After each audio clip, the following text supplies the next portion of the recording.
There's something haunting about standing in front of an ancient fresco. Its colors dimmed by time, but its emotions still shockingly vivid. Picture a scene frozen for centuries, warriors mid-battle, their faces contorted in pain or exultation, their bodies locked in a dance of violence and valor. These aren't just paintings, they're emotional time capsules crafted by artists who understood the weight of human struggle. Across the ruins of Pompeii, the tombs of Egypt, and the forgotten temples of Mesopotamia, these frescoes whisper stories of triumph and tragedy, each brushstroke a deliberate echo of grief or glory. But how did these ancient creators capture such raw emotion so powerfully that it still pierces our hearts today?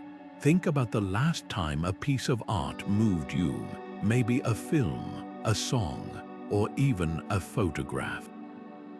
Now imagine that same emotional punch, but crafted thousands of years ago without modern tools or techniques.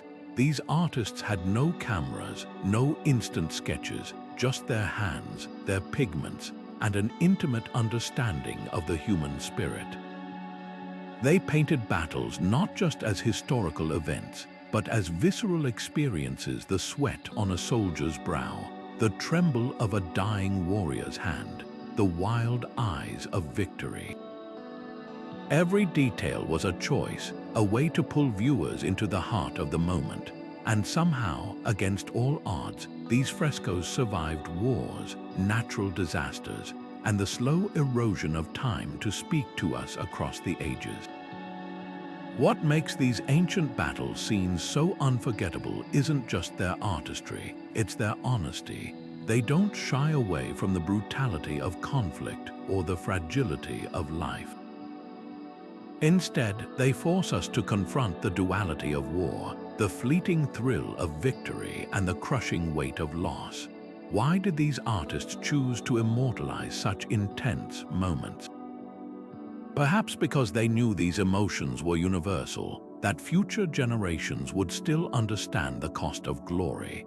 As we peel back the layers of pigment and symbolism, we'll uncover the secrets behind their techniques, the way they used color to evoke mood, composition to guide the eye, and subtle details to tell deeper stories. This is more than a study of art, it's a journey into the shared heartbeat of humanity. These ancient battle frescoes were far more than just wall decorations. They were visual weapons wielded with precision by rulers and artists alike. Imagine walking into a palace thousands of years ago where towering images of conquest stretched across the walls. Every brushstroke was calculated, not just to impress but to persuade. Kings and emperors understood the power of imagery long before modern propaganda. A single fresco could rewrite history, transforming a bloody skirmish into a divine triumph or a fallen soldier into an immortal hero.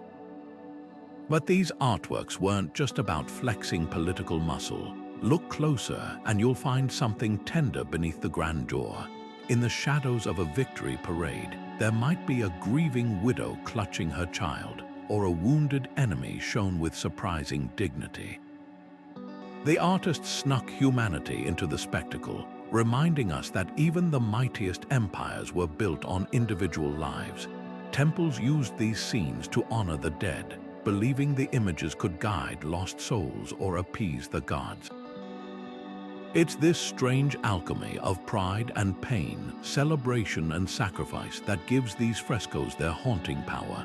Think of the famous Alexander mosaic from Pompeii, originally copied from an even older fresco.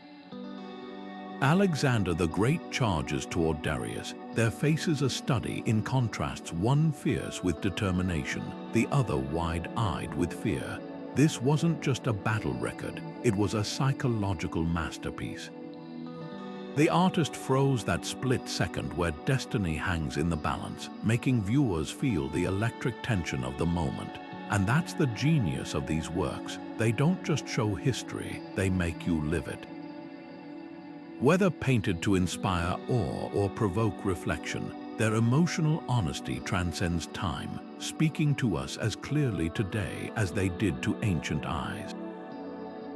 Color wasn't just decoration for these ancient artists, it was a language. Every hue they brushed onto the plaster carried meaning, a visual code that spoke directly to the heart. Take that deep, earthy red swirling across a battlefield scene. It wasn't merely paint, it was the heat of spilled blood, the fire of rage, the pulse of life hanging in the balance. And when they mixed it with charcoal black, suddenly the same pigment could evoke the drying stains of old wounds or the smoke of a burning city. These choices weren't accidental. They were calculated emotional triggers, designed to make viewers feel the weight of war long after they'd left the palace or temple. Then there were the cooler tones, blues ground from precious lapis lazuli, greens mixed from crushed malachite. These weren't just rare and expensive, they carried cosmic significance. A sweep of blue behind a fallen warrior might suggest the gods welcoming him into the afterlife, while a greenish tint on a dying enemy's skin could hint at decay creeping in. The artists played with these contrasts deliberately, setting warm against cool, life against death. And when they pressed thin sheets of gold leaf onto a victor's armor or a hero's crown, that shimmer wasn't just about wealth, it was light itself, a divine glow separating the legendary from the ordinary. What's especially haunting is how time has rewritten these color stories. The blues that once gleamed like midnight now fade to soft grays. The fiery reds have dulled to whispers. But paradoxically, this decay adds new layers of meaning. A fresco that once shouted with triumph now murmurs with melancholy, its faded pigments making the passage of centuries feel palpable. Modern restorers use ultraviolet light to detect ghostly traces of original colors, revealing how a single figure might have once blazed with gold now reduced to a shadow. It's as if these artworks are alive, changing with age, their emotions shifting like memories retold over generations. The genius lies in how these artists worked with not against their materials. They knew sunlight would filter through temple windows at certain hours, making a warrior's bronze helmet gleam as if touched by dawn. They painted knowing torchlight would flicker on banquet hall walls, making battle scenes seem to move in the unstable glow. This wasn't static art, it was an experience designed to pull viewers into its world through every possible sense.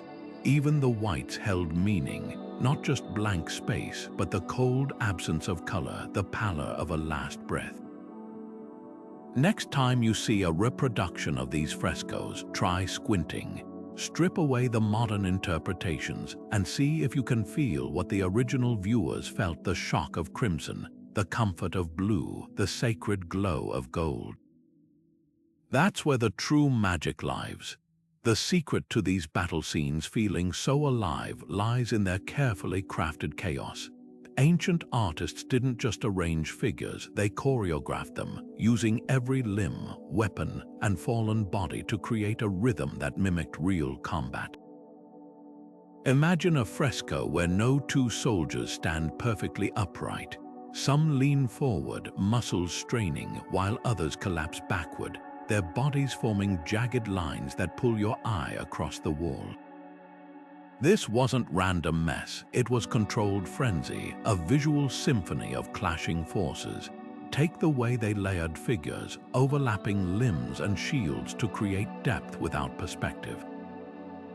A spear might pierce the foreground, its tip disappearing behind a warrior's shoulder, making the scene feel crowded, suffocating. Fallen fighters sprawl at odd angles, their twisted postures leading your gaze toward the central clash. Meanwhile, victors rise above them, their poses elongated, almost supernatural, as if the artist stretched time to capture their moment of triumph. These exaggerations weren't mistakes, they were emotional amplifiers, making glory feel higher and loss feel heavier. Diagonal lines were their most powerful tool. Unlike rigid horizontal or vertical arrangements, diagonals thrash and pulse with energy. A sword thrust upward, a banner snapping sideways, even the slope of a dying horse's neck. All these elements conspire to keep your eyes moving. The best frescoes feel unstable, like the battle could tilt in any direction. That tension is deliberate. Artists knew humans instinctively follow motion, so they embedded invisible paths through the chaos.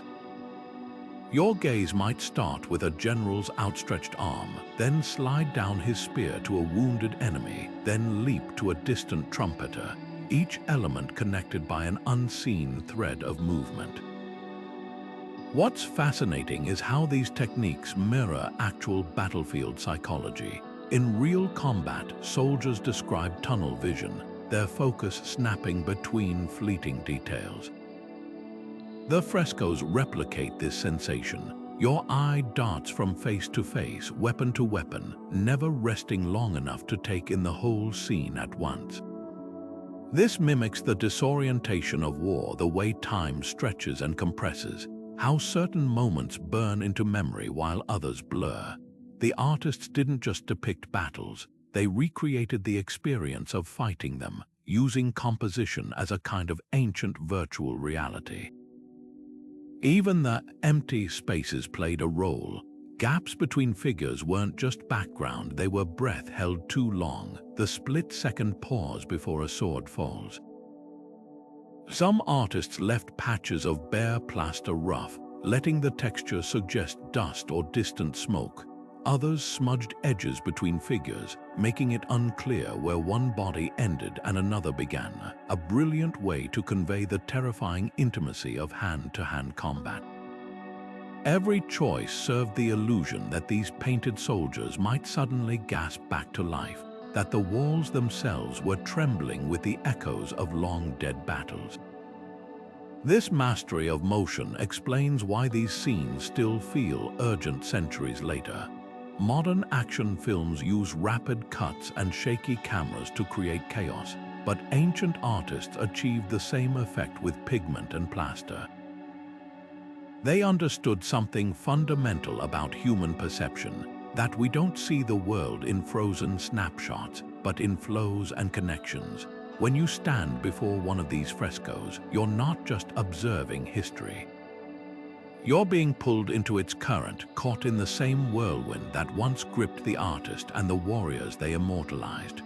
What makes these ancient faces so unforgettable isn't just their realism, it's their raw, unfiltered humanity. Look closely at the lips of a fallen soldier, slightly parted as if whispering his last breath into the plaster, or the way a mother's fingers dig into her own arms as she cradles a lifeless child. Her face not just sad but hollow, as if grief had scooped out everything inside. These weren't generic templates, they were portraits of specific emotions carved into wet plaster with an almost surgical precision. Artists became students of suffering and triumph, observing real people in moments of extreme feeling. Some likely sketched wounded soldiers returning from battle, memorizing the way pain twisted a mouth or how exhaustion dragged at eyelids. Others watched mourners at funerals, noting how sorrow could make a face seem both younger and older at once. This dedication to authenticity gave their work an eerie immediacy. A fresco might show a victor's smile, but it's never simple. There's always a flicker of something darker beneath, the shadow of what it cost to win. Even in broken fragments, these faces hold power. A single surviving eye, wide with shock, can imply the entire body it once belonged to, the tension in the neck, the recoil of the shoulders. A furrowed brow isn't just a line, it's a window into a mind racing with fear or resolve. The artists understood something profound about human connection. We're wired to mirror each other's expressions. When you stand before one of these faces, your own muscles might tense in sympathy, your breath catching as if the emotion could leap across centuries. The most skilled fresco painters played with contrasts to heighten the drama. A row of stoic, helmeted soldiers might flank one screaming figure, his mouth a black void of sound. Or a serene leader could be depicted amid chaos, his calm face a focal point in the storm. These choices weren't accidental. They guided the viewer's emotional journey through the scene. The artists knew exactly where they wanted your eyes to linger, which expressions would haunt you long after you looked away. What's remarkable is how these faces bypass language entirely.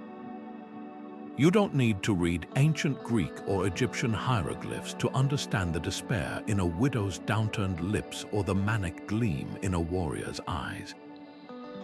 Emotion becomes the universal alphabet, its letters written in the creases of a forehead or the flare of a nostril. This timelessness is why these frescoes still resonate. The faces they captured aren't just historical artifacts, they're mirrors, reflecting back the same fears, pride, and sorrows we still carry today. Modern psychologists would recognize these techniques instantly. The slight tilt of a head that signals vulnerability, the bared teeth that mix aggression and agony, these are the same micro-expressions studied in labs now. But ancient artists didn't have textbooks or slow-motion cameras. They had something deeper, an unshakable belief that to capture the human experience, you had to honor its complexity. A single fresco might contain a dozen subtly different versions of pain, the hot rage of a young soldier, the weary acceptance of an older one, the numb shock of a civilian caught in the crossfire. Perhaps that's the true lesson these artists left behind. In an age before photographs or film, they found ways to freeze time without sacrificing its depth. A painted face could hold contradictions, pride and shame, courage and terror, all at once. They remind us that history was never just about events. It was about people, their expressions pressed into plaster like fingerprints, waiting for someone to look closely enough to understand. A single cracked shield lying abandoned in the corner of a fresco wasn't just set dressing, it was a silent scream of betrayal. Ancient artists filled every inch of their battle scenes with symbols that spoke a secret language, one that viewers of the time would have understood instinctively. Take the humble spear. When held upright by a soldier, it signaled unbroken resolve, but snapped in half and trampled underfoot, it became a metaphor for shattered power. Even the animals lurking in these scenes were never accidental. A vulture circling overhead didn't just suggest death, it whispered of divine judgment, while a dog licking blood from the ground might symbolize both loyalty and the grim inevitability of war's aftermath. Look closer at those so-called background details, and you'll realize there was no such thing as filler. A single drop of water painted near a dying soldier's lips could represent the river Styx, the mythical boundary between life and death. The direction a fallen helmet rolled might hint at which side the gods favored, its curve like an arrow pointing toward fate. Plants were especially loaded with meaning. Olive branches woven into a victor's crown didn't just celebrate triumph, they carried echoes of peace violently won, while a lone poppy sprouting through cracked earth served as a quiet protest against the waste of war. Some symbols were universal across cultures, like the recurring image of a broken chariot wheel, always signaling fortune's cruel reversal. Others were deeply personal to specific rulers or cities.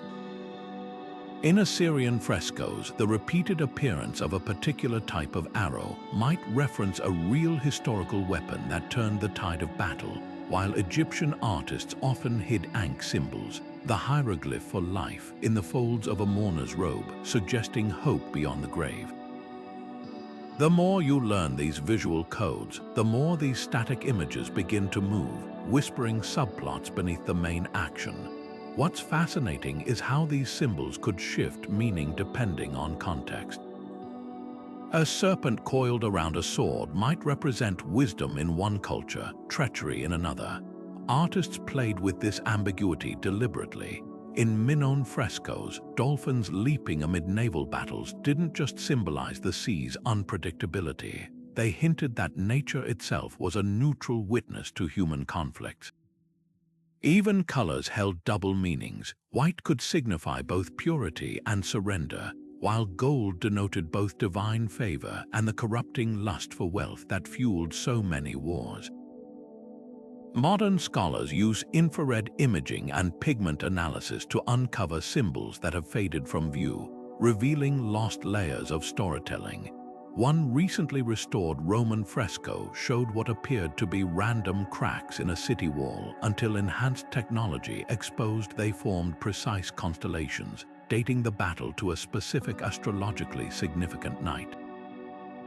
Another discovery in a Mayan temple revealed hidden jaguar motifs beneath later paint, suggesting the original fresco told a very different story than the one eventually displayed. These symbols weren't just decorative, they were survival tactics for the stories themselves. When invaders defaced monuments, they often missed the subtlest emblems, a tiny carved scarab beetle representing rebirth, or the strategic placement of stars that mirrored real battle formations. The artists knew empires would rise and fall, but by encoding multiple meanings into each element, they ensured some truth would endure.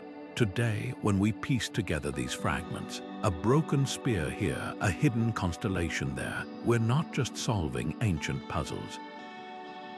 We're relearning how to see history through eyes that understood every detail mattered, that even in ruin, there are stories waiting to be heard. The battle scenes that sprawled across ancient walls weren't just reports of historical events, they were gateways to the divine. Artists didn't merely paint soldiers, they wove entire myths into the chaos of combat, turning earthly conflicts into echoes of celestial wars. A general leading his troops might be framed like Hercules, his muscles tensed in familiar heroism, while enemy forces twisted into monstrous forms, their faces half human, half beast. This wasn't artistic whimsy, it was deliberate alchemy, transforming bloodshed into something sacred. Consider how often gods appeared on these frescoes, not as distant observers but as active participants. A Greek painter might show Athena's spear guiding a mortal warrior's hand, her presence explaining an impossible victory. Or an Egyptian artist would depict the falcon-headed Horus swooping behind the pharaoh's chariot, his shadow merging with the king's silhouette. These interventions blurred the line between history and legend, suggesting that every human battle was just a reflection of older, grander struggles among the gods themselves.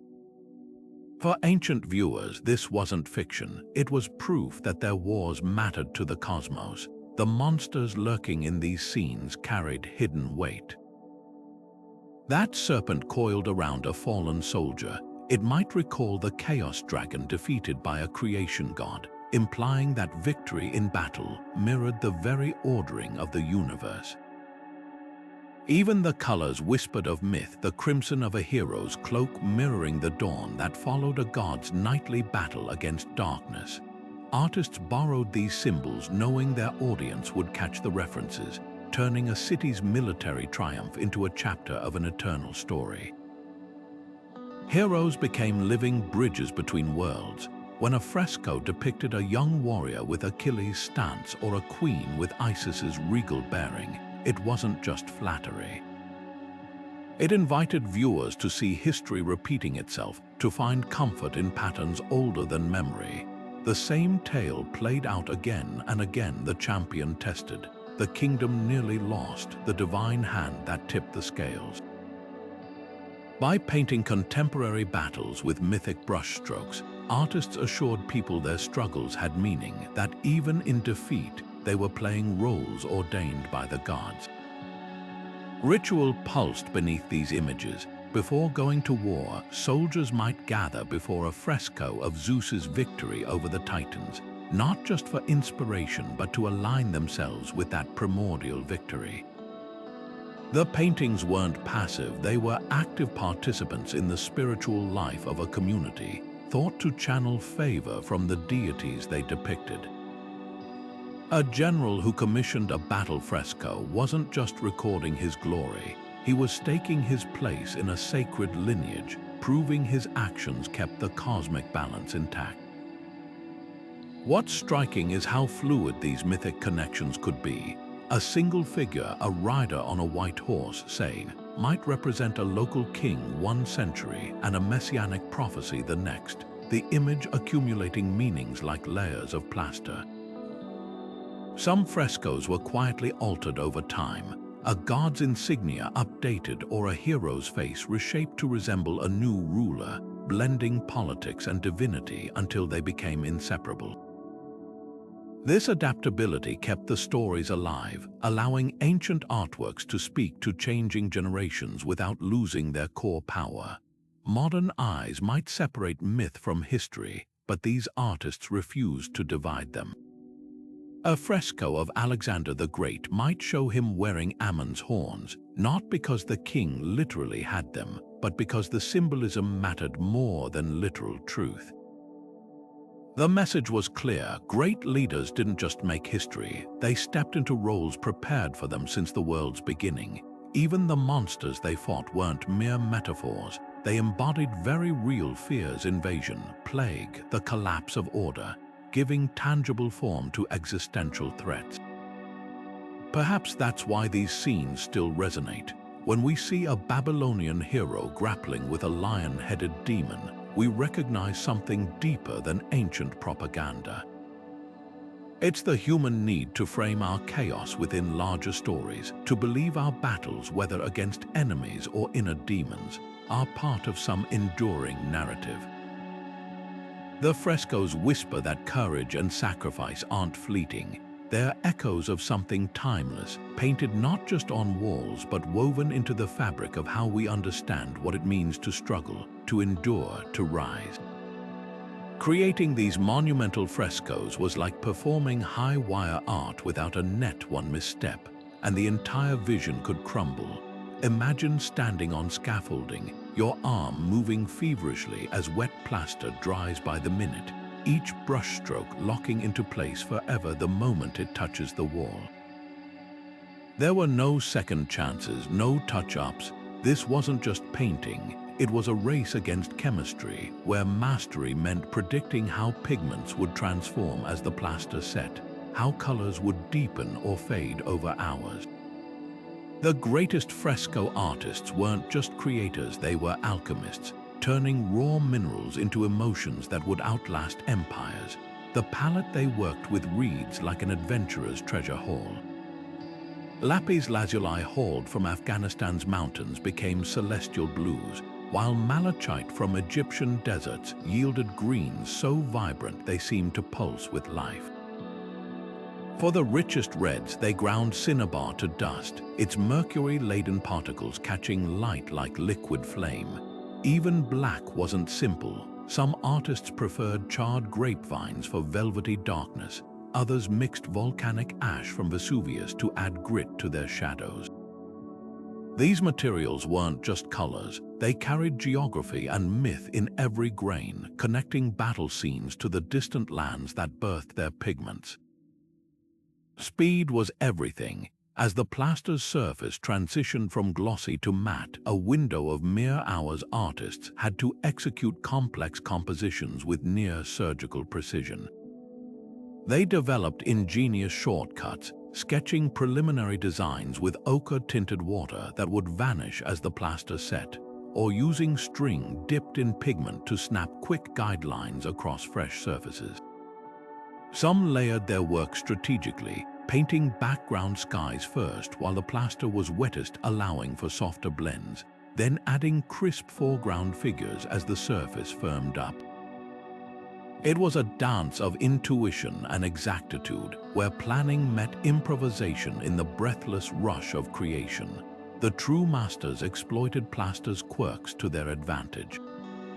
They knew certain pigments would chemically fuse with the lime, becoming part of the wall itself, while others sat delicately on the surface, a difference that determined which colors would glow for centuries and which might flake away. Some mixed egg or milk into their paints to slow drying time just enough for subtle gradients.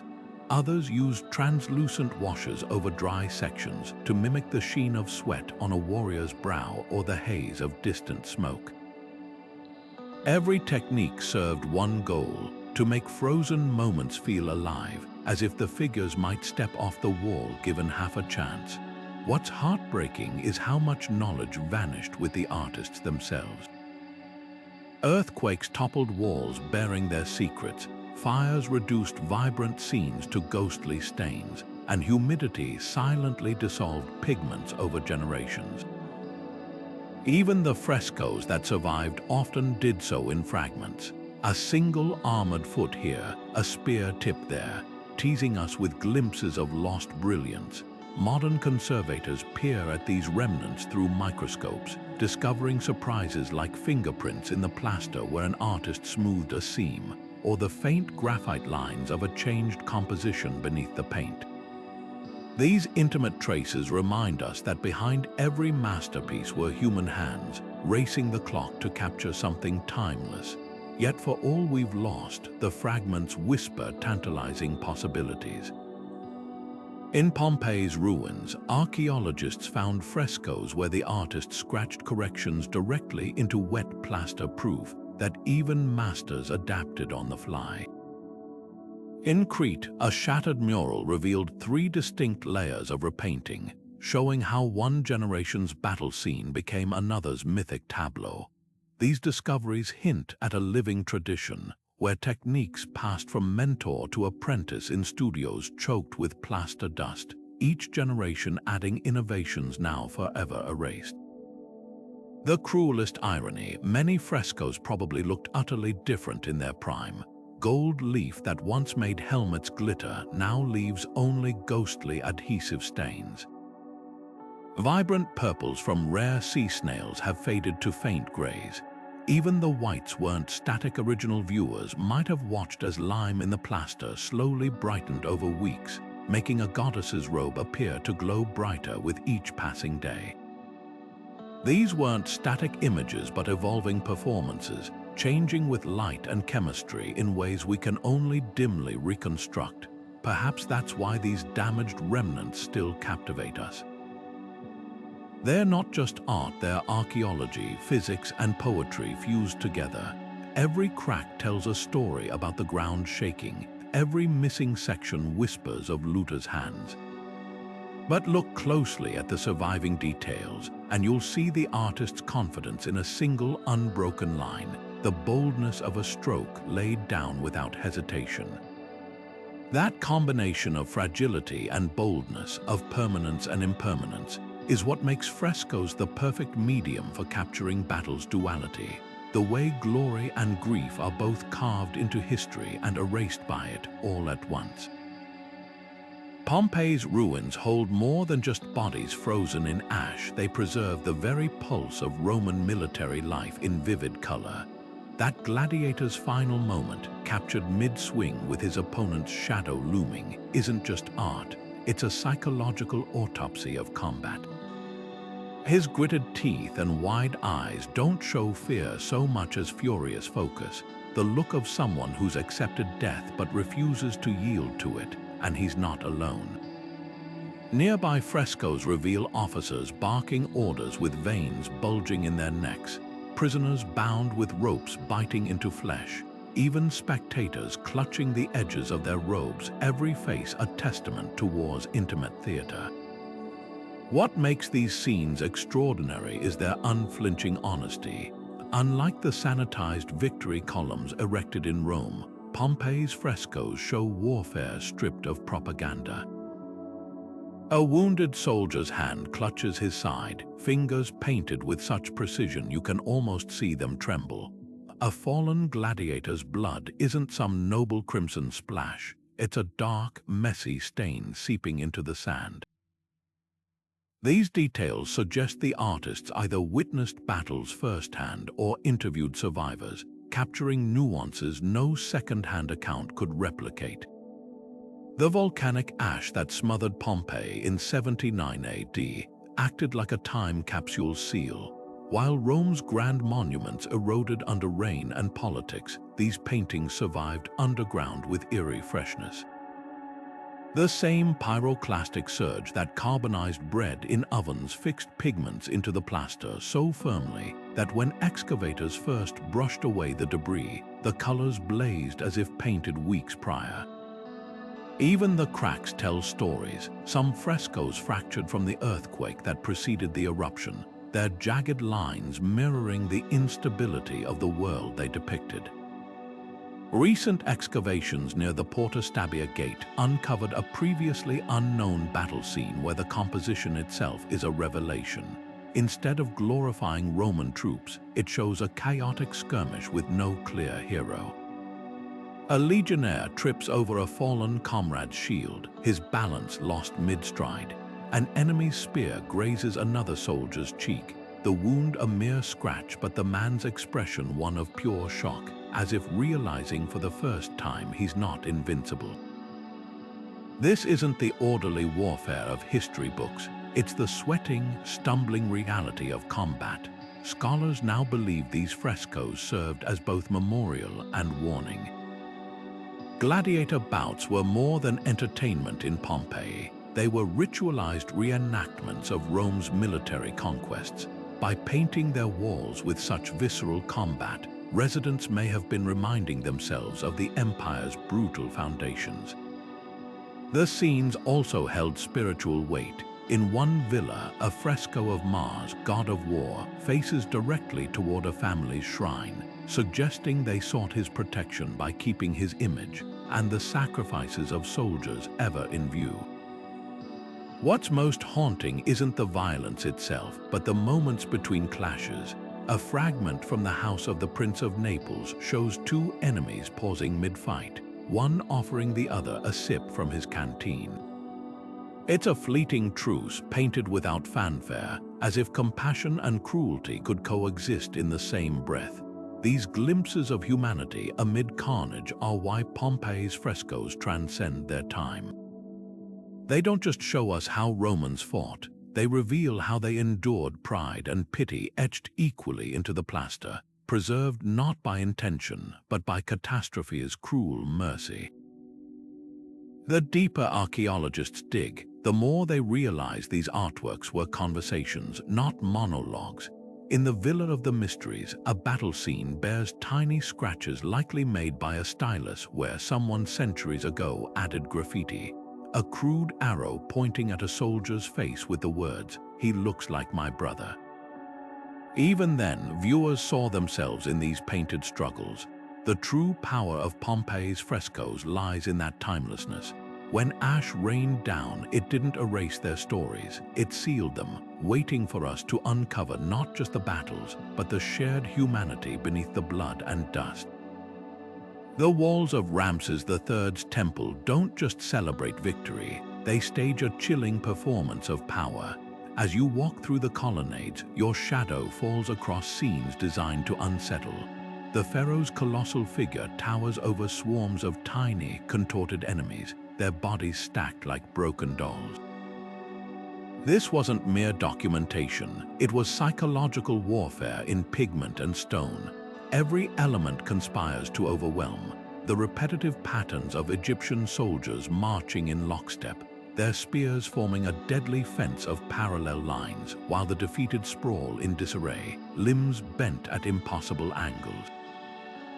Look closer at those fallen foes, and you'll notice unsettling details. Some clutch their throats as if still gasping for air. Others press hands to gut wounds, fingers painted with delicate care to show each crease and nail. The artists devoted as much attention to these moments of agony as they did to the pharaoh's glittering regalia, forcing viewers to confront the human cost beneath the propaganda. Even the colors carry meaning, the warm ochre of living skin against the sickly blue-greens used for the dead, making corpses appear already in decay. What's most striking is the hierarchy of suffering. Near Ramses' feet, enemies die cleanly, almost gracefully. But as your gaze moves outward, the violence escalates, men impaled on spears, heads dangling from chariot rails, prisoners bound and forced to watch their comrades' execution. This wasn't random. The composition guides your eye along a narrative path, starting with controlled triumph and descending into controlled chaos. The message is clear: the further you stray from Pharaoh's order, the more brutal reality becomes. The hieroglyphs crow about divine favor, but the frescoes tell a subtler story. In one corner, a scribe records the body count, his poised brush contrasting with the carnage around him. Nearby, a lone enemy child wails over a fallen parent, a detail so small you might miss it, yet placed precisely where torchlight would flicker across it during night ceremonies. These weren't mistakes, they were deliberate fractures in the facade of glory, hints that even the artists understood war's complexity. Modern laser scans reveal even darker layers. Beneath the official scenes, restorers found traces of earlier paintings where Ramses' victories looked far less assured figures painted over to inflate the body count. Enemy leaders originally standing tall, now altered to appear groveling. The final version we see today is less a historical record than a carefully edited epic, with whole verses of struggle and doubt scrubbed away. Yet for all its brutality, there's strange beauty in how these frescoes capture motion. The pharaoh's chariot wheels seem to spin, his horse's manes frozen mid-flare. Artists achieved this by studying real battles. You can almost hear the creak of bowstrings being drawn in the archer's taut shoulders. See the moment a slinger's arm snaps forward to release his stone. This hyper-focus on kinetic energy makes the stilled deaths hit harder. That spear thrust will never complete its arc. That fleeing soldier will never reach the painting's edge. Perhaps the most revealing detail hides in plain sight. Ramses never actually looks at his victims. His eyes gaze beyond them, toward some distant horizon only he can see. The message resonates across millennia. Conquest isn't about the conquered. It's about the conqueror's myth, carefully constructed stroke by stroke, where real lives become mere props in a story meant to outlast them. The temple walls don't just depict history, they ask who gets to write it and who gets reduced to background noise in someone else's triumph. The blues in these Minoan frescoes don't just depict water, they pulse with it, swirling around warriors like liquid fate. Crete's artists mastered a technique lost to time, layering pigments to create depths that seem to swallow the figures whole. Watch how a sailor's body arcs backward as he falls, his fingers straining toward the surface while the sea's currents pull him under. This isn't just a battle scene, it's an elegy for the drowned, painted by hands that may have witnessed the terror firsthand. What makes these naval clashes so unsettling is their eerie anonymity. The sea peoples, those shadowy invaders who toppled empires, appear without distinct faces or banners, their identities blurred like their reflections in the waves. Scholars pore over every painted helmet shape and weapon style, hoping to match them to artifacts from Sardinia or Anatolia, but the frescoes refuse to give easy answers. A single dagger might hint at Cypriot craftsmanship, while a shield's curve whispers of Libyan design, leaving us with a mosaic of possibilities rather than certainties. The absence of written records turns every brushstroke into a potential clue. Notice how the Minoan ships ride high on the waves, their prows carved like crescent moons, a design so specific it likely reflects real vessels. Yet the enemy boats are half hidden in choppy waters, their details swallowed by the artist's shorthand. This selective focus speaks volumes. These weren't generic foes, but adversaries so feared their very likenesses were left intentionally vague, as if naming them might summon their return. Grief permeates the compositions in subtle ways. A lone figure clings to splintered wood, his legs already lost in the blue void.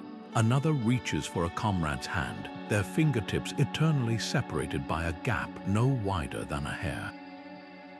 Even the fish darting through the scenes carry symbolic weight. Some scholars suggest the octopuses coiling around sinking men represent the sea people's relentless grip, their tentacles mirroring the invaders' unpredictable tactics. Recent underwater archaeology adds haunting context. Off Crete's coast, divers found Bronze Age anchors and shattered pottery matching designs in the frescoes, physical evidence of a real naval catastrophe. One amphora recovered from the seabed bears a painted spiral pattern identical to those on fresco warrior shields, suggesting the artists recorded actual events rather than myths. The seafloor itself becomes an extension of these artworks, strewn with silent testimonies the paintings only hint at. What's most telling is what's missing. Unlike Egyptian or Assyrian battle art, there are no piles of severed hands or prisoners groveling before kings. The Minoans measured loss differently. Their frescoes emphasize the sea's indifference as it claims both victor and vanquished alike.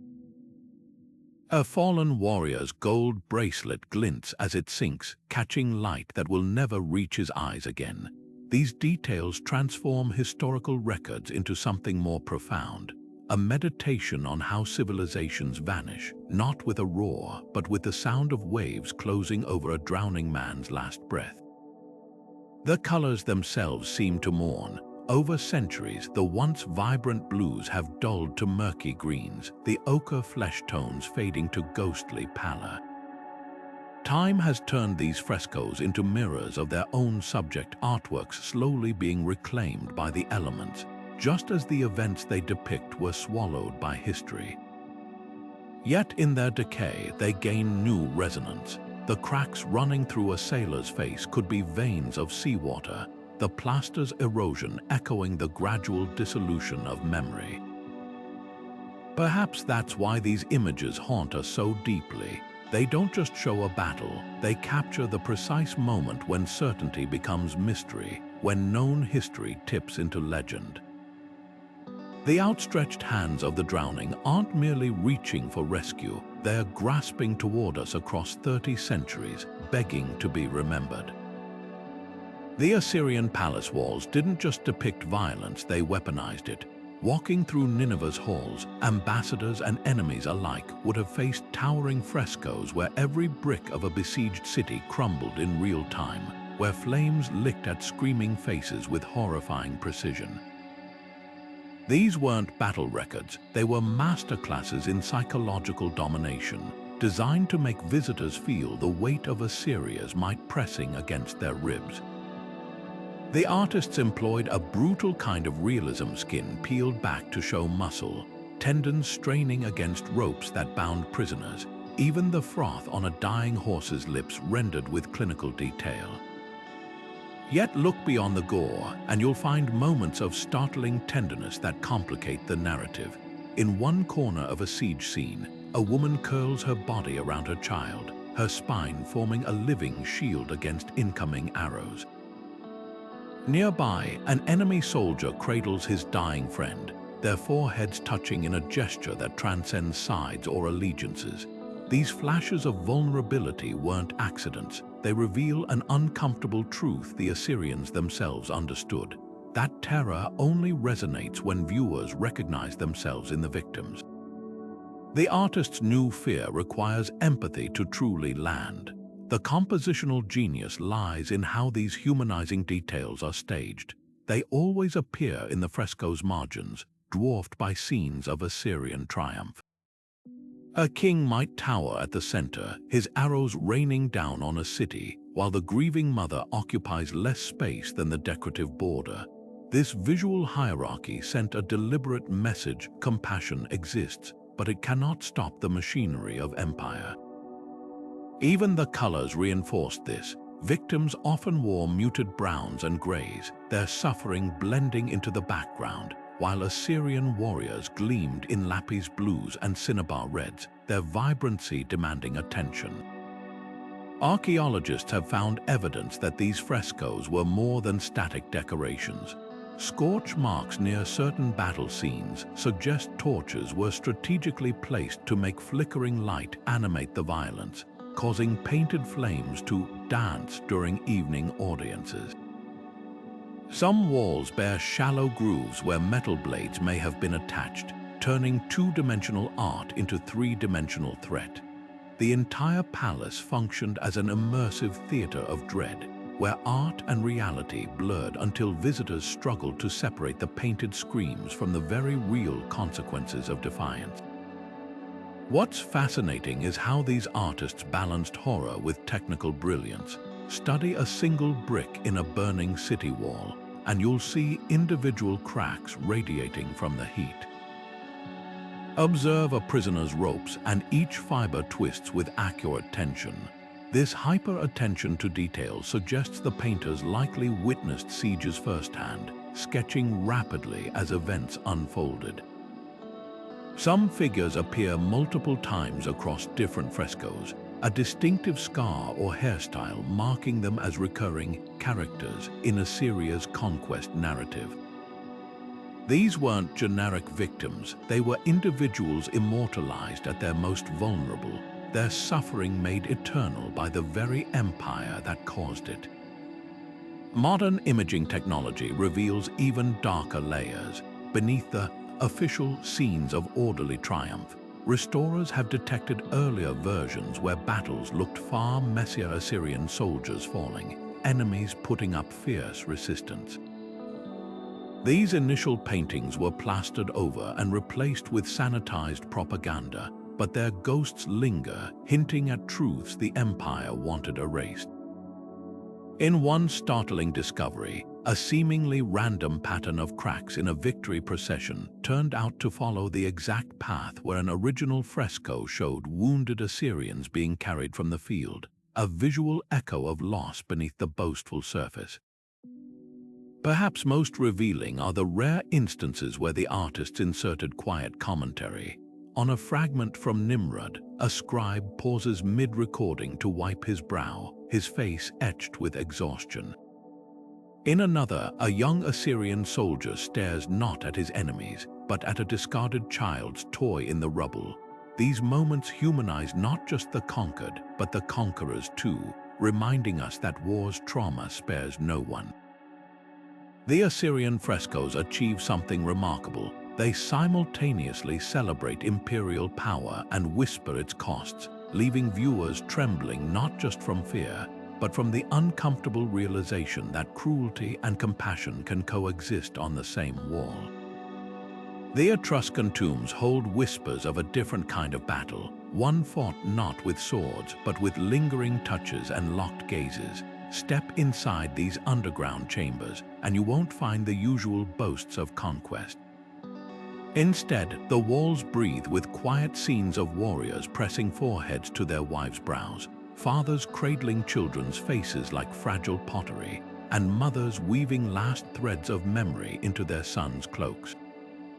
The palette here is softer, ochre warmed with honey tones, blues muted like twilight, as if the artists dipped their brushes in candlelight rather than blood. What's striking is how these frescoes reject the glorification of war entirely. In the tomb of the augurs at Tarquinia, a bearded soldier doesn't raise his spear in triumph. He lets it slip from his fingers as he reaches for his young son's hand. The boy's sandal is untied, a tiny detail that speaks volumes about interrupted daily life.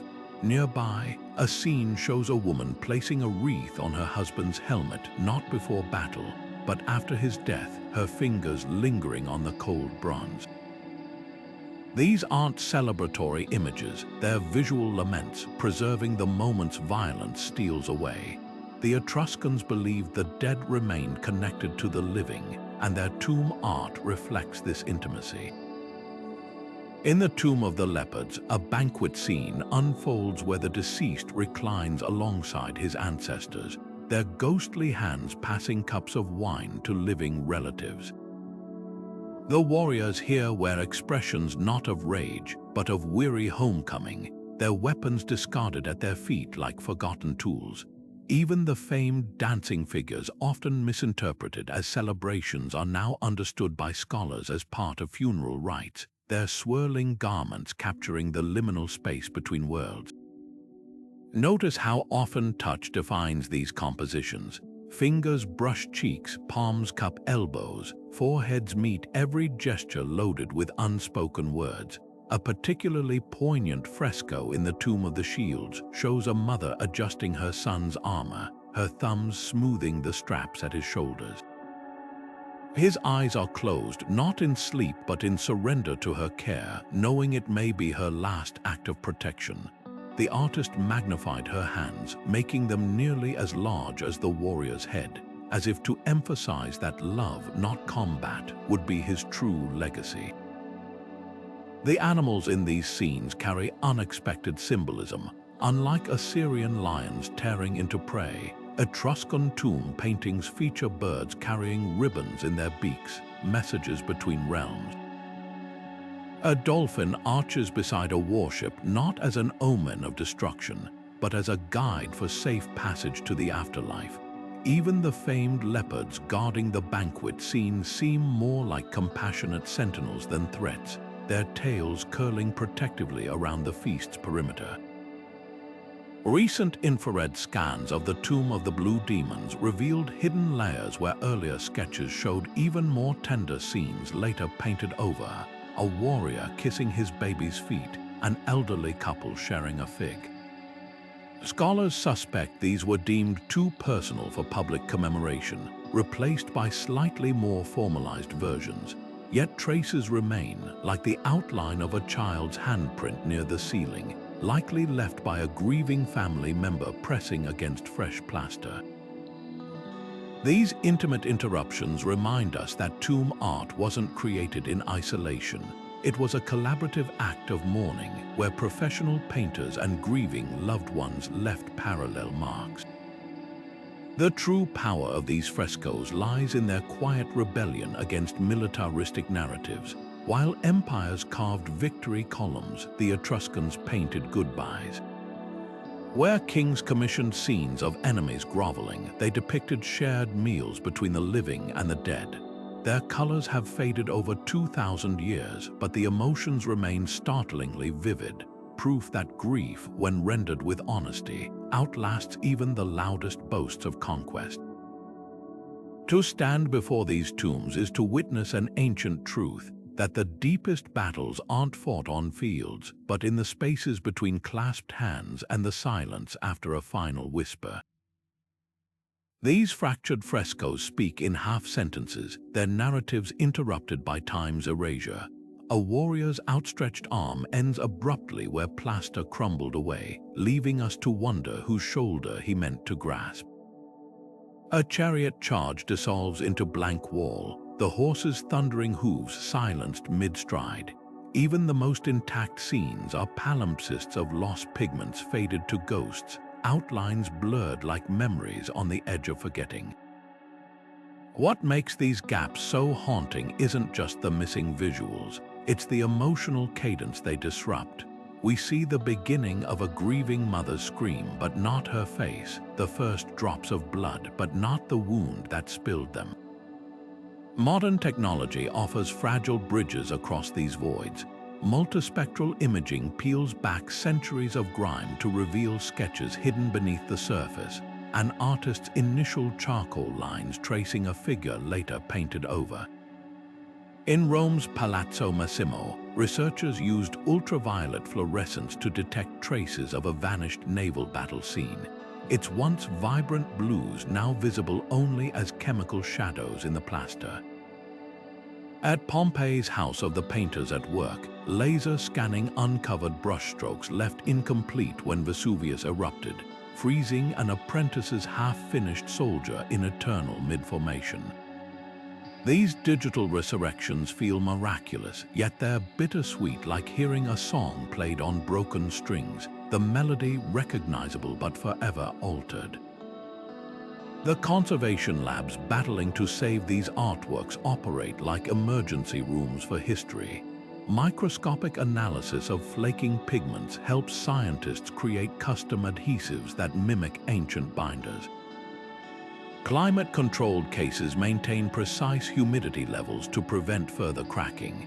In Cyprus, a team developed a nanoparticle solution that stabilizes flaking paint without altering its texture, a breakthrough allowing fragile frescoes to be touched for the first time in centuries.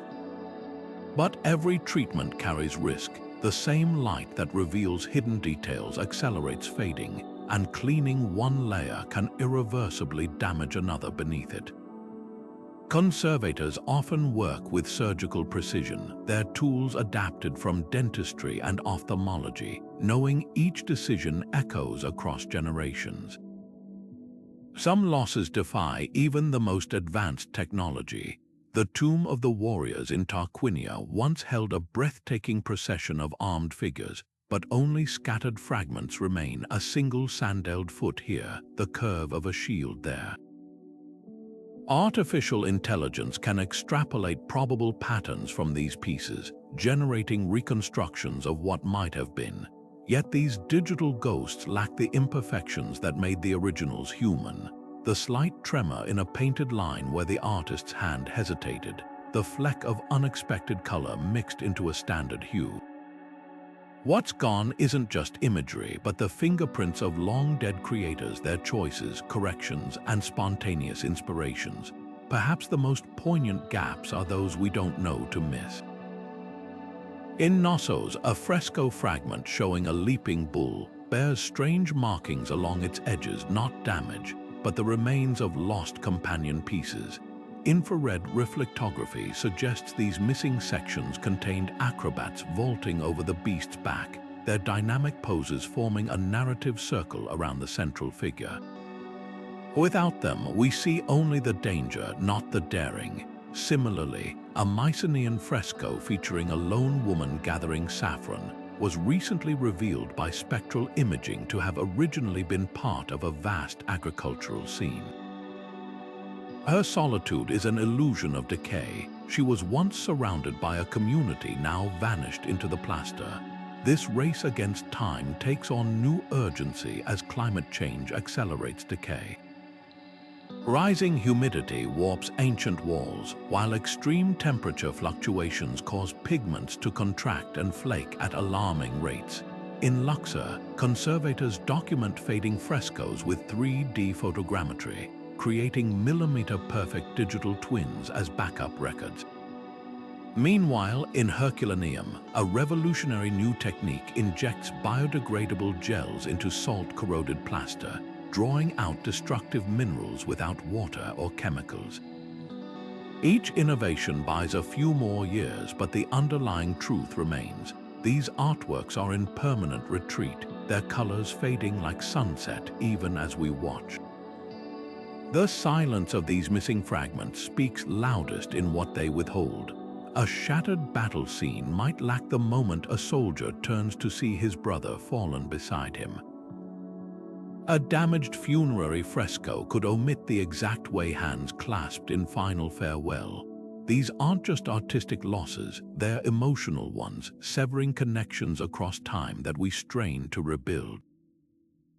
When modern conservators fill gaps with neutral tones rather than guesswork, they're honoring that absence. The empty spaces become part of the story, reminding us how much slips through history's fingers, no matter how tightly we try to hold on.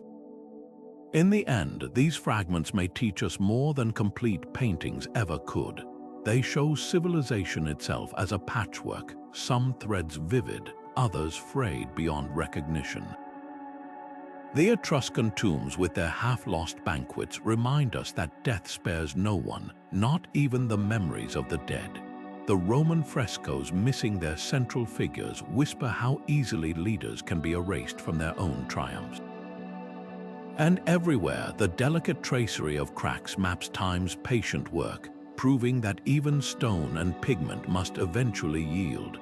Yet in their stubborn survival, these fractured masterpieces offer a defiant hope that broken things can still be beautiful, and what remains often shines brighter for all that's gone. The story of these ancient frescoes is as much about their journeys as their artistry, centuries of conquest, looting, and fragile homecomings. When Napoleon's armies rolled through Italy in the late 1700s, they pried entire wall sections from Pompeian villas, shipping them to Paris like trophies. Today, you can stand in the Louvre before a vibrantly preserved battle scene, its colors glowing under precise museum lighting, while just steps away, Greek activists protest for its return. This isn't just about ownership, it's about whose hands get to brush the dust from history. The ethical lines blur when you consider preservation. Some looted frescoes survived precisely because they were removed from earthquake zones, humid tombs, or unstable political climates. The British Museum's Assyrian reliefs, for instance, escaped the intentional destruction that leveled Nimrod by militants in 2015. Yet for communities whose ancestors painted these walls, seeing them behind glass in Berlin or New York feels like a second erasure. A Greek curator once told me, "We don't just want our art back, we want to stand where the artist stood, to feel the same sunlight they used to judge their colors." Legal battles unfold in slow motion across generations. Italy's tireless efforts since the 1970s have reclaimed over 400 artifacts, including fresco fragments smuggled out in suitcases. But what about artworks taken before modern laws existed?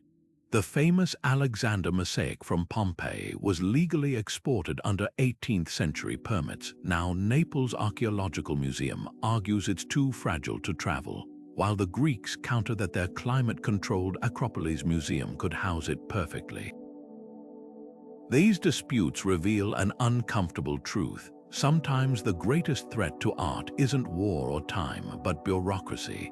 Technology complicates the debate. High-resolution scans now let museums create perfect replicas. The University of Lausanne printed a full-scale copy of an Etruscan tomb fresco looted in the 1920s. Its colors matched to pre-theft photographs. While some scholars call this a compromise, others argue it's cultural bandaging. As one Tuscan conservator put it, "A copy of my grandmother's wedding photo isn't the same as holding the original, still smelling of her perfume." The very act of replication raises questions. If a fresco's power lies in its tangible connection to the past, does a facsimile sever that thread? Perhaps the most heartbreaking cases involve fragmented artworks.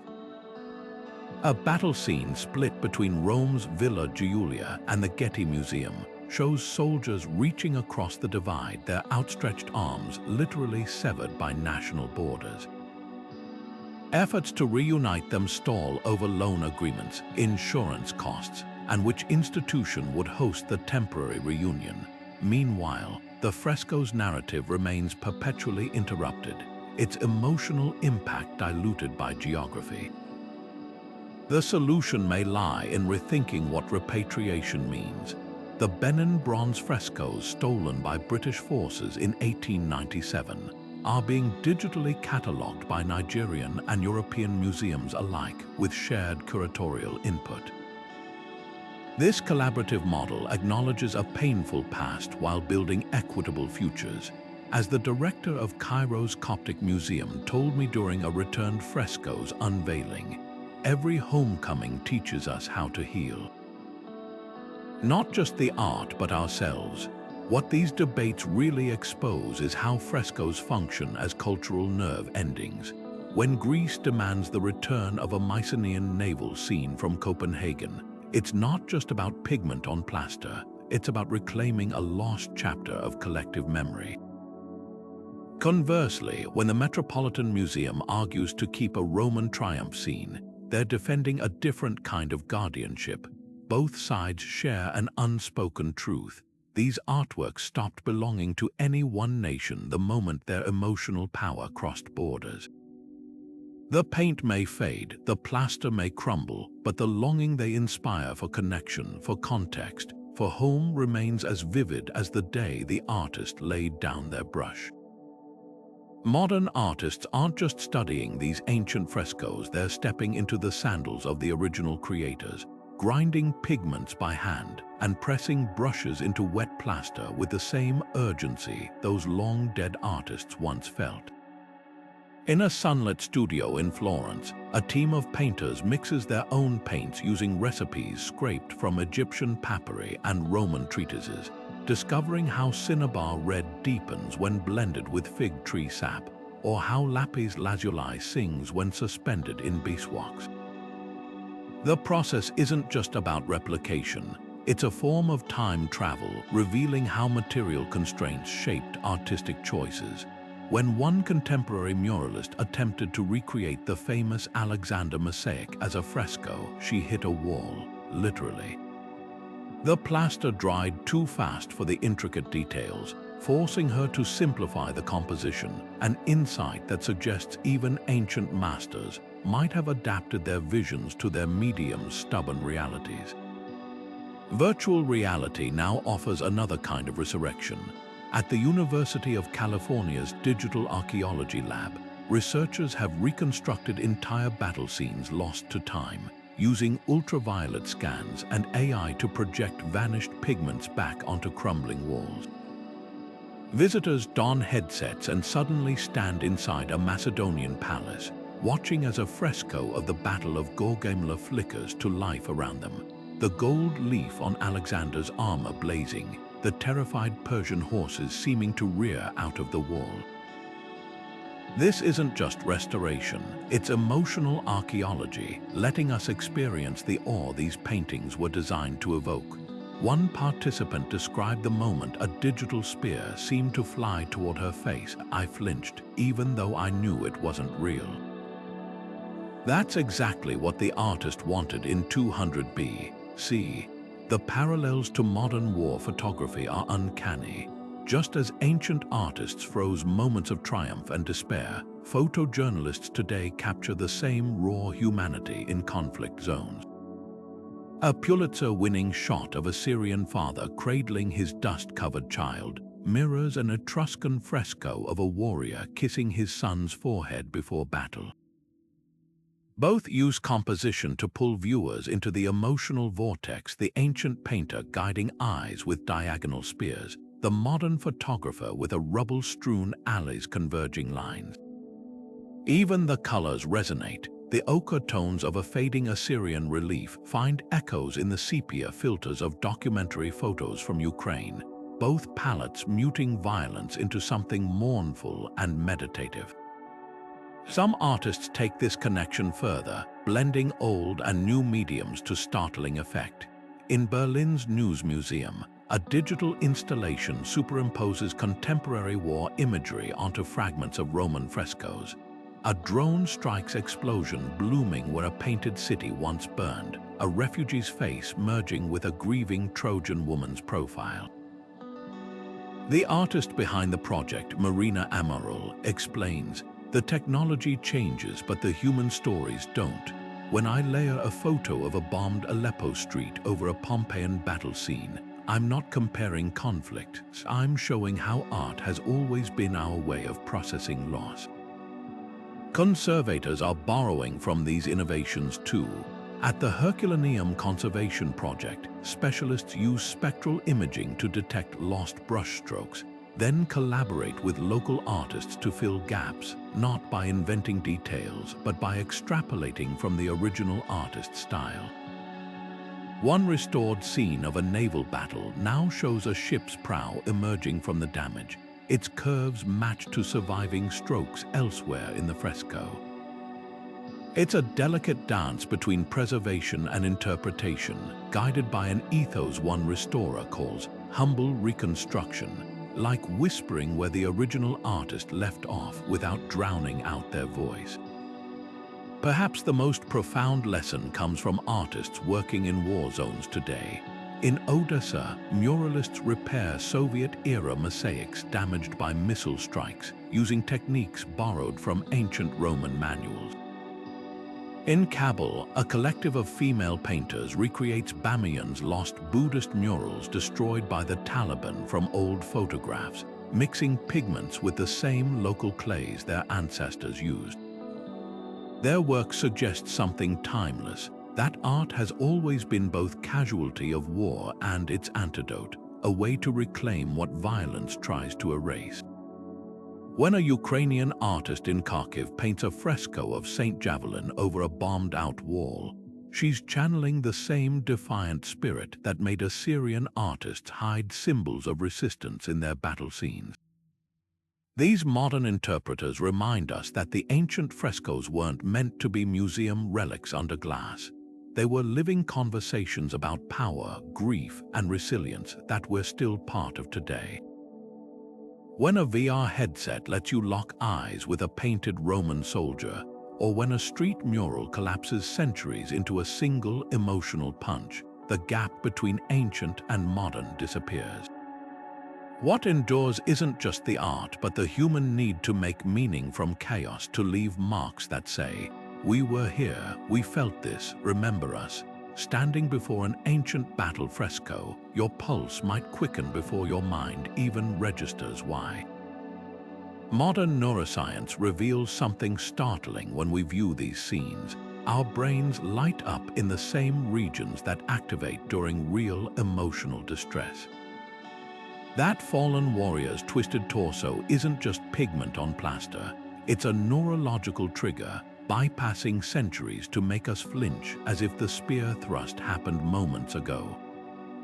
Studies using eye-tracking technology show viewers instinctively focus on the same details ancient artists emphasized: the whites of a horse's rolling eye, the straining tendons in a soldier's neck, proving these compositions were engineered for maximum psychological impact. What's chilling is how these images exploit our hardwired empathy. Functional MRI scans of people viewing battle frescoes reveal heightened activity in the anterior insula, the brain's compassion center, as if we're physically sharing the painted figure's pain. This isn't accidental. Artists amplified specific cues: slightly widened pupils in dying soldiers, mouths open just enough to suggest a gasp rather than a scream. These subtle exaggerations tap into our mirror neuron system, making us unconsciously mimic the expressions we see. A fresco from Mycenae shows a warrior's hand clutching his wound, the fingers curled in a way that activates our own somatosensory cortex. We literally feel his grip on our skin. The duality of these scenes plays out in our neural pathways too. When researchers at the University of Parma tested reactions to the Alexander mosaic, they found opposing brain responses happening simultaneously. The visual cortex revels in the vibrant colors and dynamic composition, artistic appreciation flooding the prefrontal cortex, while the amygdala processes the violence as genuine threat. This cognitive dissonance explains why we can't look away. The artists weaponized beauty to make horror digestible, wrapping trauma in gold leaf and perfect proportions so viewers would engage long enough for the message to sink in. Ancient audiences experienced these works differently than we do in sterile museum settings.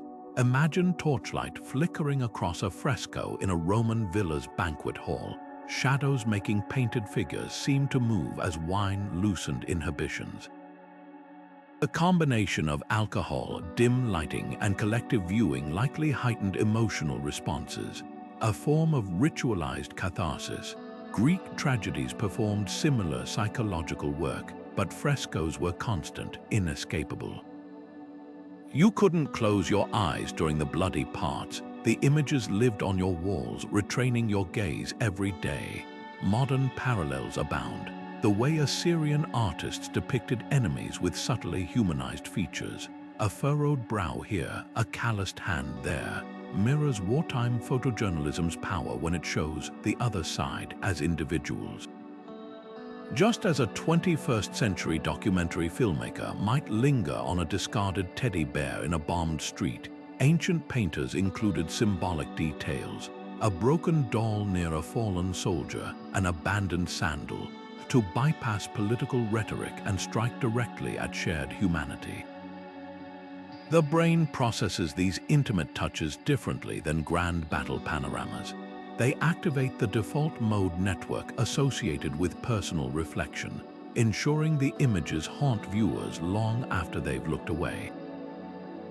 Contemporary trauma therapy unintentionally echoes ancient artistic strategies. EMDR treatment for PTSD involves recalling traumatic memories while focusing on rhythmic visual stimuli, not unlike the repetitive patterns ancient artists used to guide viewers' eyes across chaotic battle scenes. The vivid blues and reds favored in frescoes are now known to stimulate memory retention, which may explain why these images stayed with ancient viewers and stay with us so persistently.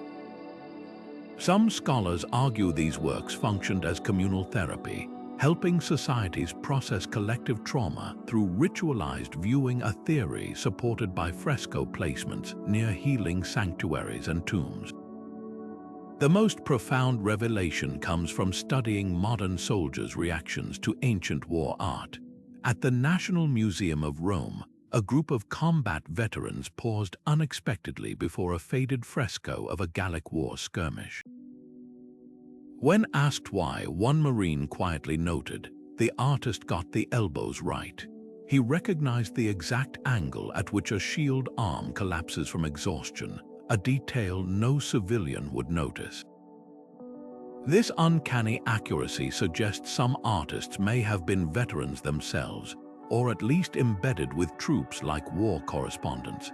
Their works weren't just depictions but testimonies, using visual language that speaks directly across millennia to those who have experienced similar horrors. Perhaps this explains why certain fresco fragments, a single pleading hand, a horse's panicked eye, retain such emotional power even in ruin. The brain fills in missing context instinctively, connecting fractured images to our own stored memories of fear or loss. In the Archaeological Museum of Naples, visitors often report phantom sensations when viewing the severed head fresco from Pompeii's House of the Tragic Poet, a coldness at the back of their necks, an involuntary intake of breath. Science confirms this isn't imagination. It's the limbic system responding to art crafted so masterfully that 2,000 years of distance collapse in an instant. These works don't just depict history, they make it visceral, proving grief and glory are timeless currencies of the human experience. The woman in the Theban fresco doesn't cower. She draws her bowstring with the calm precision of a seasoned hunter, her eyes locked on some unseen target beyond the frame. This isn't some symbolic flourish. The artist painted her forearm muscles taut with strain, the fletching of her arrow ruffled as if caught mid-flight. She's no allegory, but a participant, her presence slicing through the assumption that ancient battle art belonged solely to men. Across the Mediterranean, similar figures emerge from the shadows of history. A Minoan fresco fragment shows a woman handing a sword to a youth, her grip firm where his trembles. An Etruscan tomb painting captures a helmeted woman standing guard over fallen warriors, her spear tip glinting like a warning. These aren't anomalies, they're counter-narratives, proof that women's roles in war were more complex than the quiet mourners or passive victims often depicted. Look closer at those mourning scenes and you'll find quiet defiance. In a Trojan War fresco from Pompeii, Hecuba's grief isn't the swooning collapse of later romantic art. She kneels over Hector's body like a general surveying a lost battlefield, her fingers splayed against his chest as if trying to restart his heart through sheer will. Nearby, Andromach's famous lament takes on new dimension when you notice the artist painted her cradling Astyanax's tiny sandal, not his body, a devastating choice that suggests the child's fate is still unfolding, the mother's dread more visceral than any aftermath.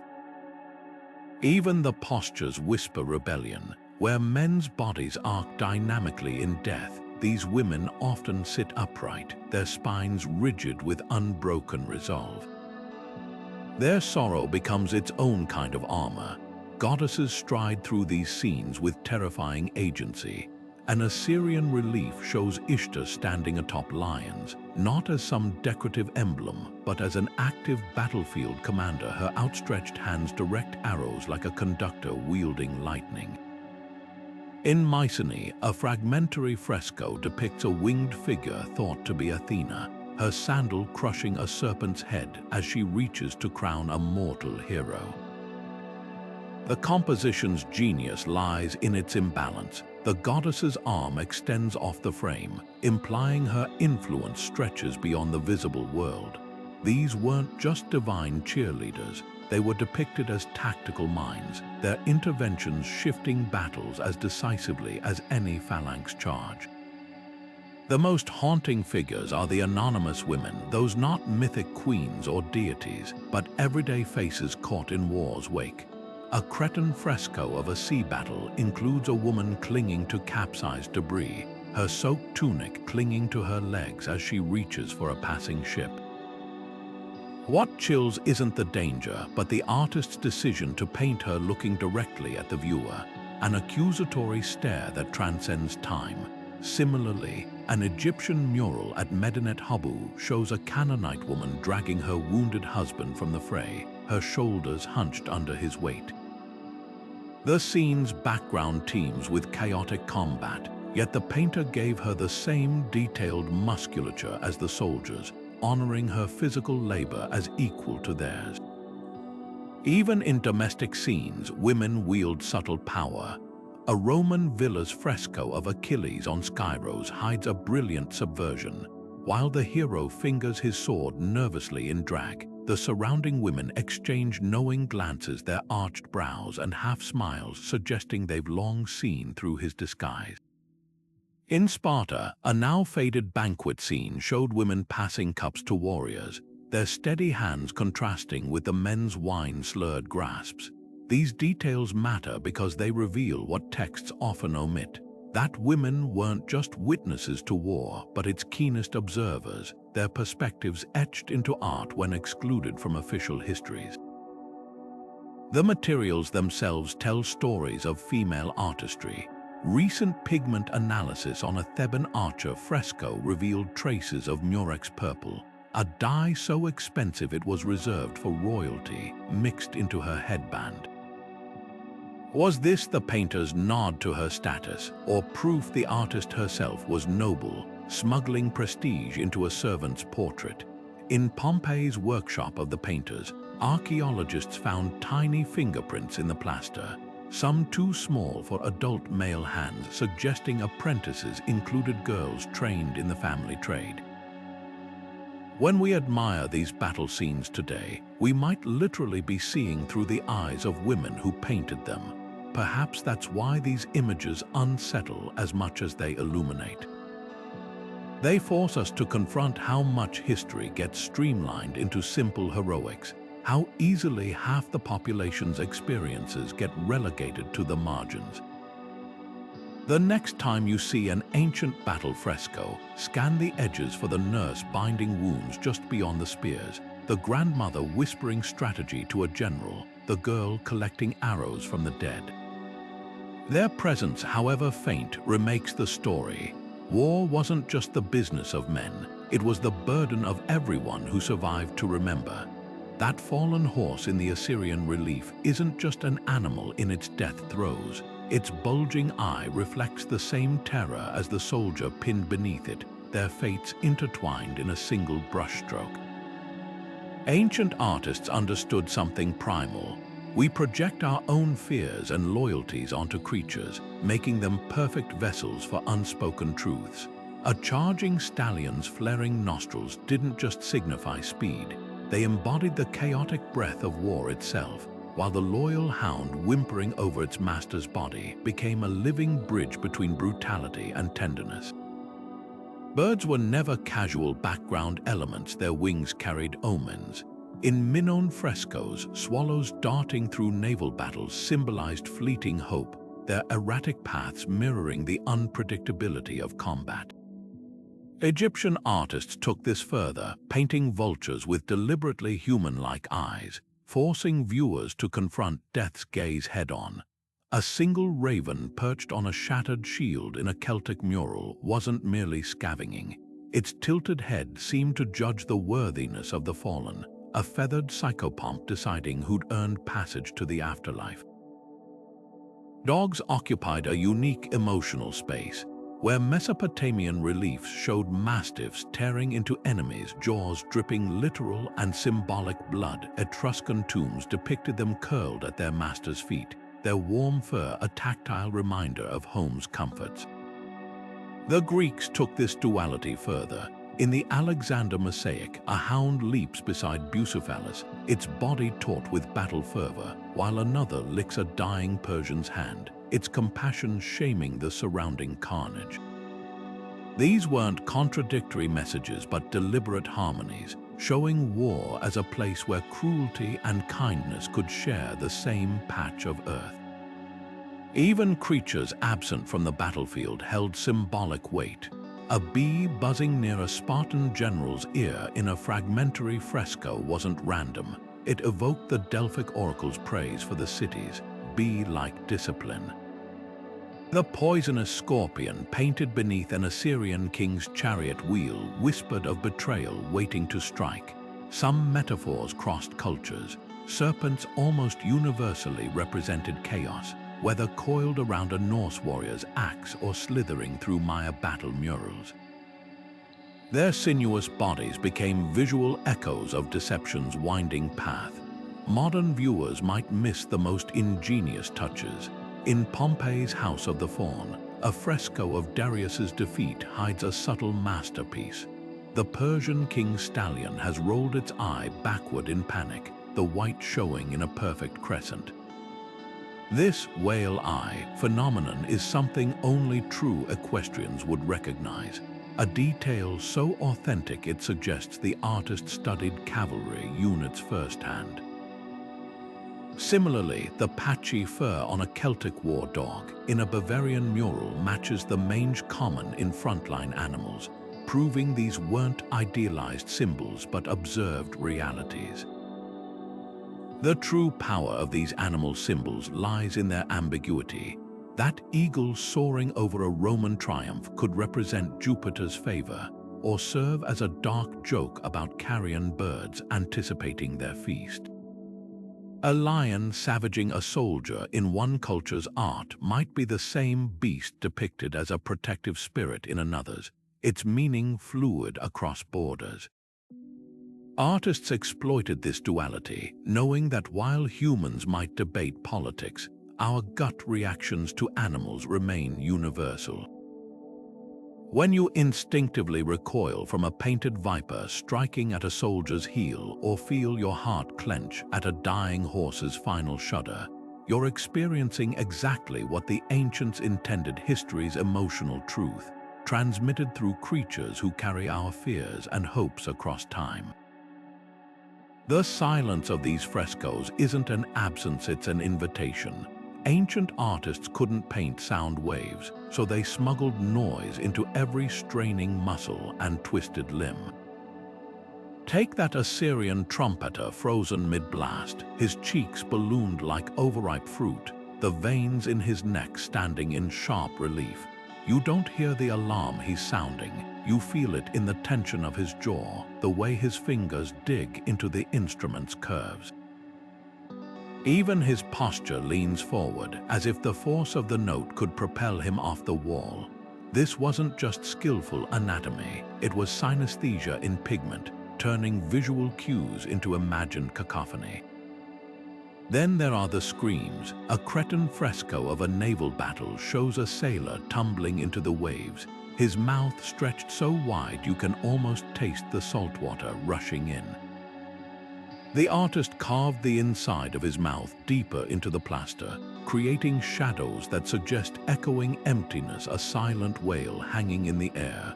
Nearby, a comrade's lips press into a thin line, his shock too profound for sound. These contrasts teach us how ancient painters understood acoustics of emotion. Some wounds roar, others swallow screams whole. Weapon strikes got similar treatment. A Roman fresco of the Sabine women depicts a spear piercing a shield, but look closer, the shaft bends slightly on impact, the defender's arm recoiling as if the wall just transmitted a metallic clang. The artist even scratched tiny radiating lines around the contact point, a visual echo of the vibration. These subtleties transform static scenes into multisensory experiences. You don't see the battle, you flinch at its soundtrack. Some of the most haunting sounds come from what artists omitted. In an Etruscan tomb painting of a funeral procession, the mourners' mouths are closed, yet their hands clutch instruments with white-knuckled intensity. The silence here isn't empty, it's heavy, thick with unsung dirges.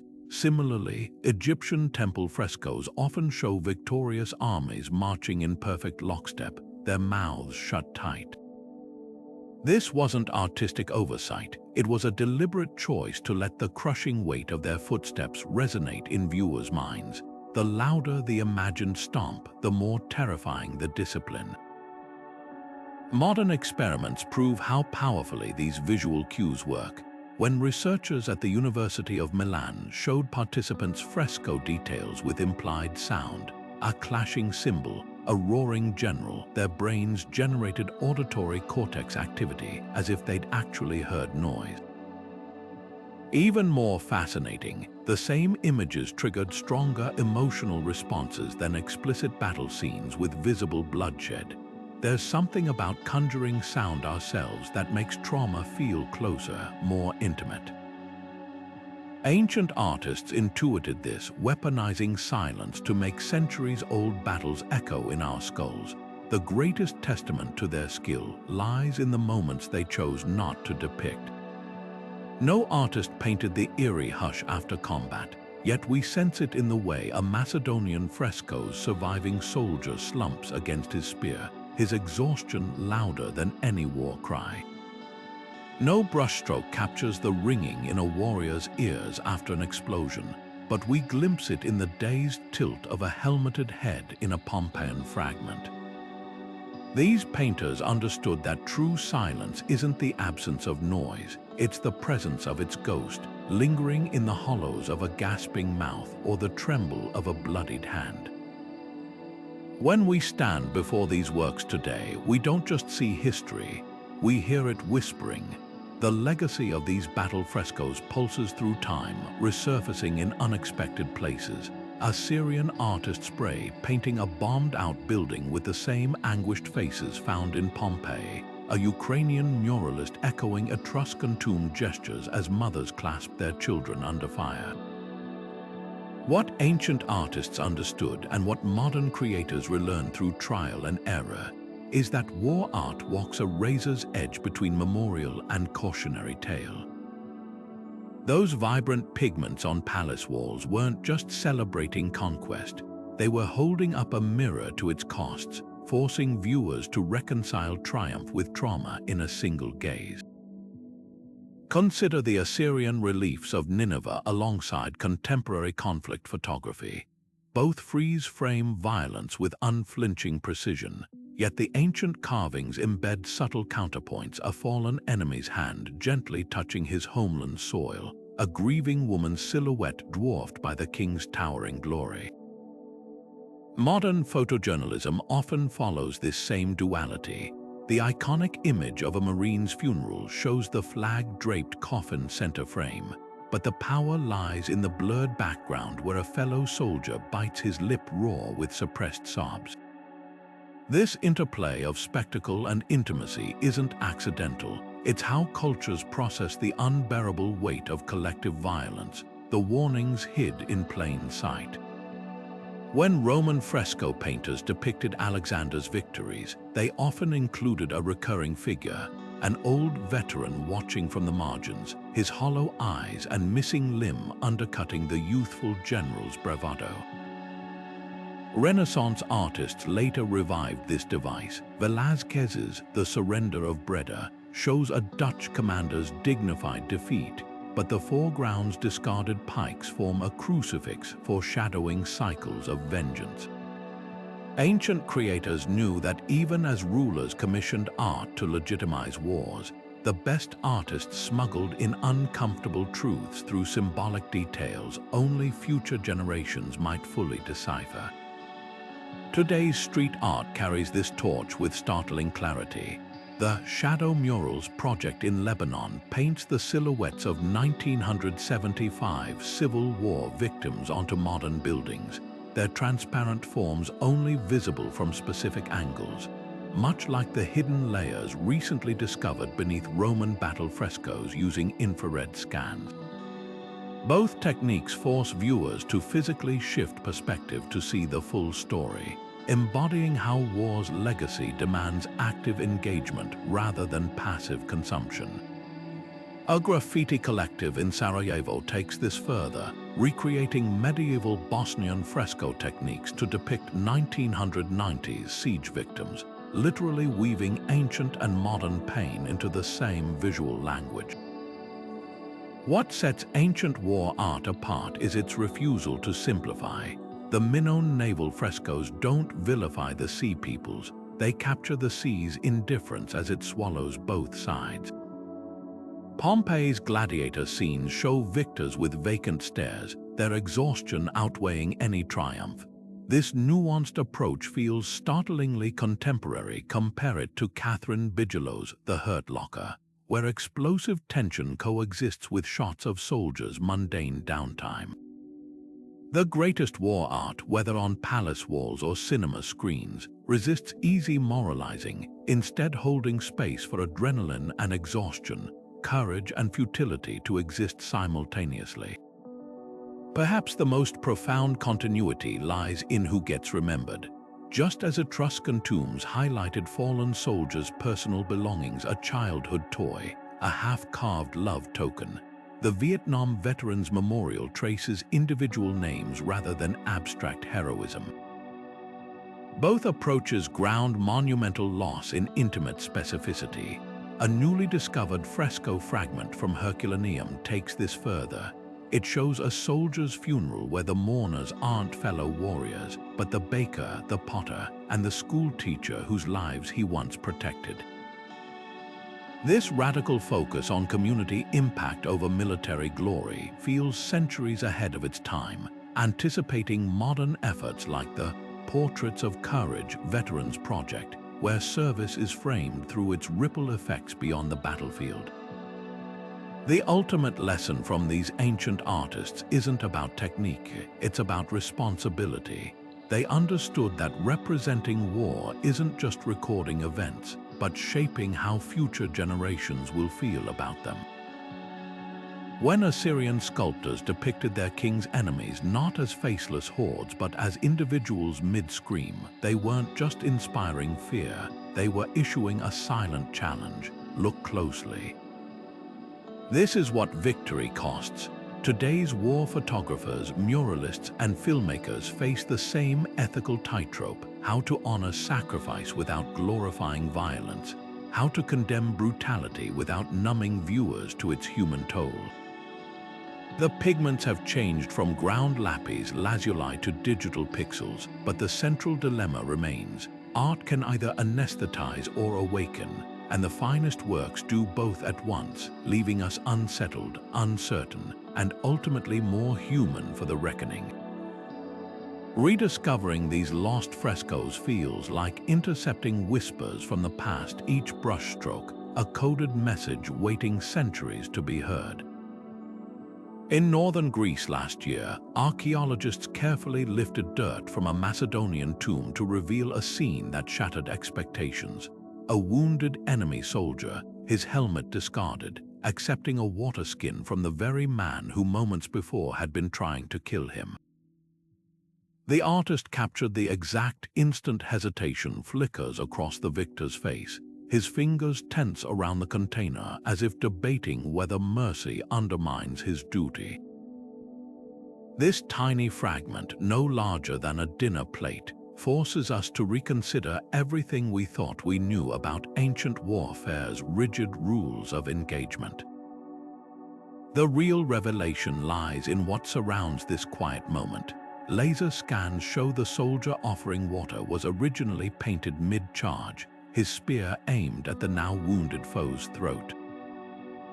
The artist didn't just depict a kind act, they showed the conscious choice to interrupt violence, leaving the outcome eternally suspended. Restorers found 5 distinct layers beneath the surface, proving the composition evolved through multiple revisions. Early versions showed the enemy dead, later ones had him kneeling in gratitude. The final compromise, their hands barely touching, the water skin tilting precariously, suggests the artist wanted viewers to sit with that tension, to question where their own loyalties might fall. Over in Mesopotamia, a British-Iraqi team working near ancient Babylon uncovered something equally profound beneath a collapsed palace wall.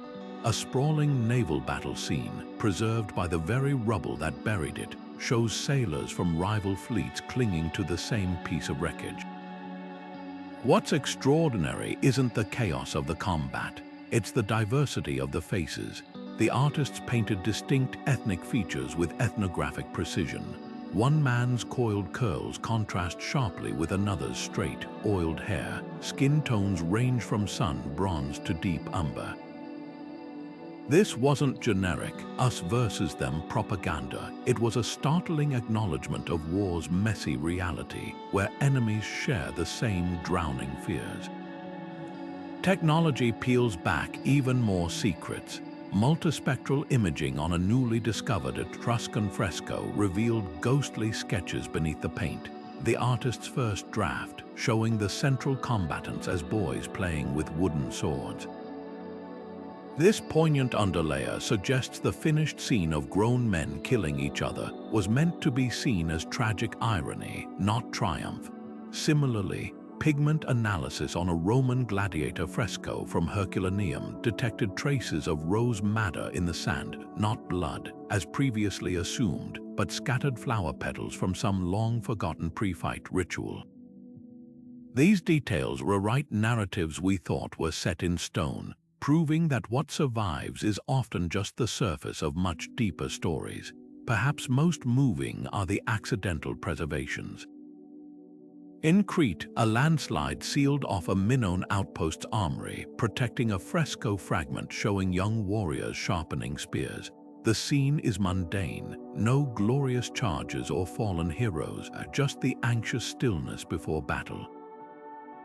One figure tests an edge against his thumb, another adjusts a strap with nervous fingers. Their everyday humanity resonates across millennia, reminding us that behind every epic clash were individuals who probably would have preferred to be anywhere else. These discoveries do more than add pages to art history. They recalibrate our emotional compass.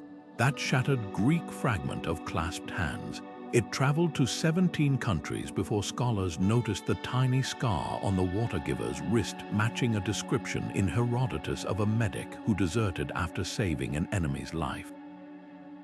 The Mesopotamian sailor's fresco, its color palette precisely matches dyes found in sunken ships off Cyprus, proving the artist worked from first-hand accounts.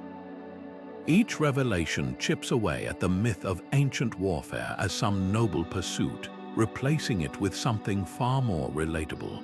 The messy, contradictory, achingly human reality of conflict, preserved not in grand monuments, but in stolen moments of vulnerability.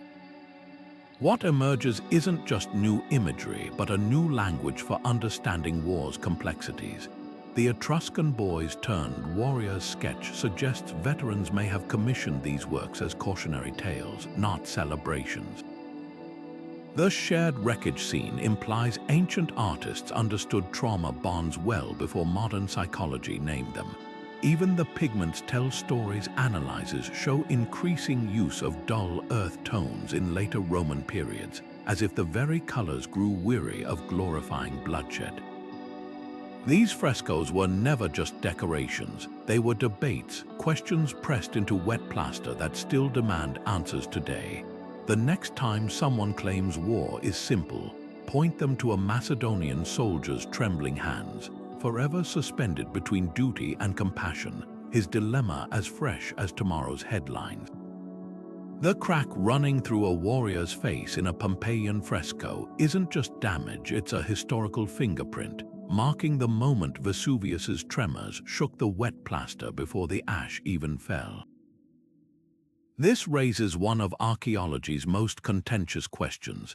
Do we repair such fractures, returning the artwork to its original glory, or preserve every blemish as part of its authentic journey through time? The debate divides experts like a fresco's own fishers, with conservators on one side meticulously mixing pigments to match ancient recipes, and historians on the other guarding each scar as sacred evidence. Take the heated restoration of the Villa of the Mysteries Dionysian frescoes.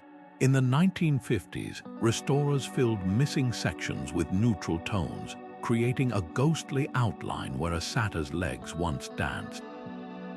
But when the same team later discovered a surviving fragment showing the original posture, they faced a dilemma: should they repaint the entire figure based on this new evidence? The decision split the committee. Some argued reconstruction would dishonor centuries of natural decay, while others insisted leaving the scene incomplete dishonored the artist's intent. The compromise, using projected light to temporarily complete the image during visitor tours, shows how technology can bridge ideological gaps without permanent alteration. Purists point to disasters like the overzealous cleaning of Michelangelo's Sistine Chapel, where centuries of candle soot were stripped away, inadvertently revealing garish colors the artist himself had muted with glazes. Similarly, early attempts to fix Greek vases often erased subtle details: a warrior's tear, a barely visible scar that later proved crucial to understanding funerary rituals. These cautionary tales fuel arguments that every intervention risks erasing history's quiet whispers. As one conservator at the Herculaneum project put it, "Time's patina isn't damage, it's another layer of meaning." Yet proponents of reconstruction counter with triumphs like the Lascaux cave replicas, where painstaking recreations allow public access without endangering irreplaceable originals. In Cyprus, digital projections now restore Crusader-era frescoes in real time, overlaying missing faces and fragmented armor based on algorithmic analysis of surviving brushstrokes. This approach respects physical authenticity while satisfying the human craving for wholeness, a compromise the ancient artists themselves might have appreciated, given how often they revised their own work. The ethical lines blur further with new technologies. At the British Museum, nanofillers injected into crumbling Assyrian reliefs chemically bond with original materials without altering visible surfaces. In Florence, lasers remove centuries of grime from Medici-era frescoes by targeting only foreign particles, leaving historically significant smoke stains intact. These advancements suggest a middle path, one where preservation and restoration aren't opposites, but collaborators in a delicate dance. Perhaps the most poignant perspective comes from the frescoes themselves. In Rome's Palazzo Massimo, a restored battle scene shows original pigments on the left fading into modern reconstructions on the right. The effect is startling, not because the new paint looks fake, but because it reveals how much we've forgotten about vibrancy. The reconstructed soldiers' crimson cloaks shock the eye, their intensity making the ancient figures seem almost ghostly by comparison. It's a visceral reminder that every choice we make about restoration is also a choice about how we want the past to feel, whether we prefer the comfort of muted relics or the uncomfortable brilliance of history in its raw, untamed state.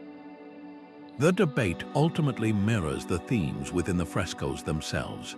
Just as ancient artists balanced realism with idealism, today's conservators weigh historical accuracy against cultural continuity. A shattered Spartan shield in a museum case tells one story. That same shield digitally reunited with its missing pieces tells another. Neither is wholly right or wrong, they're simply different chapters in the same endless conversation between what was, what is, and what might yet be remembered. The delicate curve of a single tear on a dying warrior's cheek might seem like a minor detail, but to a trained eye, it's as distinctive as a fingerprint. Ancient artists rarely signed their masterpieces, yet their personal quirks shout across the centuries, the way one painter favored feathery strokes to render flowing cloaks, while another used thick, deliberate lines to carve musculature into plaster. These anonymous creators communicated through their craft, leaving behind stylistic signatures as recognizable as any autograph. Take the famous Sorrowing Soldier fresco from Herculaneum. The man's grief isn't just in his downturned mouth or clenched fist, sits in the artist's choice to paint his tears with translucent layers of white mixed with the faintest hint of blue, a technique found nowhere else in Roman art. Meanwhile, across the Mediterranean in Knossos, a Minoan artist depicted weeping figures with tears that streaked downward in perfect parallel lines, as if drawn with a ruler. These aren't accidental variations, they're conscious choices that reveal individual sensibilities. One painter saw sorrow as messy and fluid, the other as orderly and inevitable divergent philosophies frozen in pigment. Armor tells another story. Assyrian relief sculptors chiseled scales onto warriors' cuirasses with such obsessive precision that each tiny metal plate casts its own shadow, creating a shimmering effect even in flat stone. Contrast this with Etruscan tomb painters, who often sketched armor as mere suggestions, a few strategic strokes of bronze paint, leaving the viewer's mind to fill in the rest. The difference goes beyond technique. It reflects cultural attitudes toward war itself. The Assyrians celebrated war's glittering spectacle, while the Etruscans hinted at its fleeting nature, their sparse brushwork implying that protection, like life, was fragile.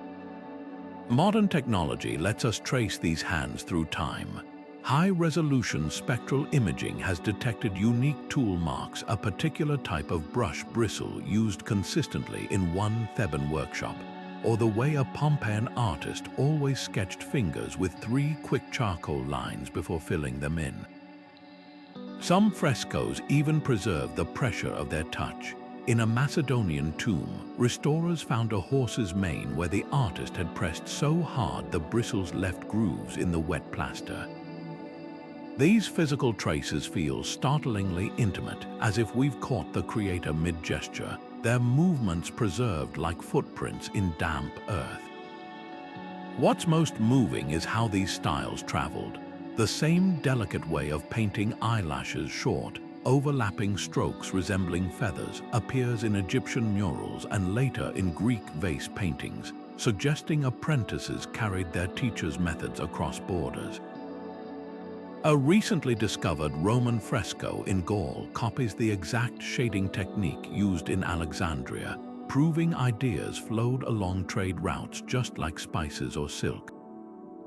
Art historians have even identified what they call the melancholy master, a mysterious figure whose influence appears in works from Cyprus to Carthage, always depicting defeated warriors with heads bowed so low their helmets obscure their faces, a recurring motif that feels like a visual signature. These unnamed artists achieved immortality not through carved names, but through the persistence of their vision. When we stand before a fresco and instinctively know which figure was painted first because the artist always started with the left hand, or recognize a scene as the work of the spiral composer, so named for their trademark way of arranging crowds in swirling patterns, we're participating in an unbroken chain of observation. Their legacy lies in our ability to see the world through their eyes, to notice how one painter captured the way fabric clings to sweat-drenched skin, while another made sunlight seem to vibrate off bronze shields. Though we'll never know their names, their hands still guide ours as we trace the contours of history they left behind. As we step back from these fragments of grief and glory, Their power lingers not in the grandeur of kings or the scale of battles, but in the quiet human moments frozen beneath the paint. That Etruscan mother's trembling hands adjusting her son's armor, the Assyrian soldier's fleeting hesitation before mercy, these are the brushstrokes that bridge millennia. Ancient battle frescoes were never just records of violence. They were psychological landscapes, mapping the tension between our capacity for destruction and our longing for connection. The artists understood that war's true story isn't told in the roar of triumph, but in the whispers between clashes, the shared glance of enemies, the unbroken posture of the grieving, the way light catches a tear before it falls. What makes these works timeless is their refusal to simplify. They don't let us look away from the cost of glory, nor do they let us dismiss the past as primitive. When the Minoan painter depicted a drowning sailor's outstretched hand, or the Roman artist showed Alexander's exhaustion beneath his laurels, they honored a universal truth, that history is written not only by victors, but by those who felt its weight most deeply. These frescoes survive as counterpoints to official narratives, reminding us that every empire's boast is also someone's lament. The question they pose isn't just about remembering, but how we remember. Do we see the Macedonian tomb's water-bearer as an anomaly, or as proof that compassion persisted even in antiquity's bloodiest eras? When we stand before the shattered shield in Naples Museum, are we looking at a relic of war or a mirror reflecting our own unresolved conflicts? The frescoes challenge us to hold both perspectives, to recognize that the same hands that painted Achilles' rage also traced the quiet sorrow of Briseis. Your voice belongs to this conversation too. Which fragment spoke to you most? Was it the Pompeian gladiator's resigned gaze, or the Assyrian hound loyally guarding its dead master? Perhaps the Theban archer's defiant stance stayed with you, her story demanding to be remembered despite the centuries trying to erase her. Share your thoughts below. These artworks have waited thousands of years to be heard. They deserve our deepest listening. If these echoes of the past have stirred something in you, don't let the journey end here. Subscribe for more explorations into history's untold corners, where every artifact holds a heartbeat. Because the true magic of these frescoes isn't just in what they've preserved, it's in how they keep speaking. If we're brave enough to lean close,